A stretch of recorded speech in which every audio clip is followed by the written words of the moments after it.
আসসালামু আলাইকুম বন্ধুরা, সকাল হয়ে গেছে। এই তো আমি চলে এলাম একটা ডিম ভাজি করতে। আজকে একটু অন্যরকম ভাবে ডিম ভাজি করব, কারণ আমার ওনার আবার ডিমের মধ্যে কাঁচা পেঁয়াজ থাকলে পছন্দ না।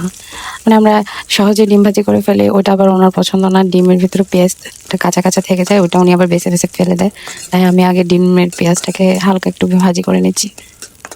তারপর ডিমটার ভিতরে একটু হলুদ মরিচ লবণ দিয়ে সামান্য একটু গুলে নিচ্ছি। আর এখানে পেঁয়াজগুলো ভাজা ভাজা করে তারপরে আমি ডিমটা এখানে দিয়ে দিব। আর খুবই সামান্য তেলের মধ্যে আমি ডিমটা ভাজি করব।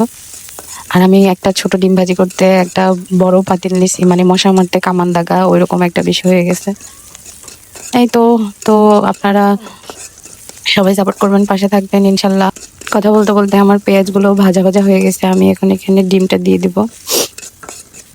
তা আমি একটু আবার গুলিয়ে নিয়েছিলাম ডিমটা, এই তো ডিমটা দিয়ে দিলাম।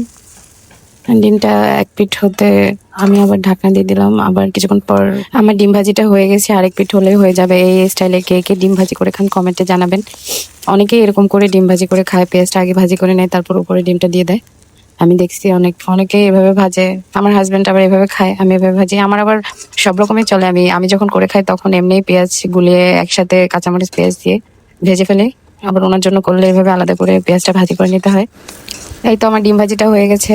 তো এবার আমি নামিয়ে ফেলবো আর তাকে দিয়ে দিব। তো সবাই ভালো থাকবেন, আল্লাহ হাফেজ।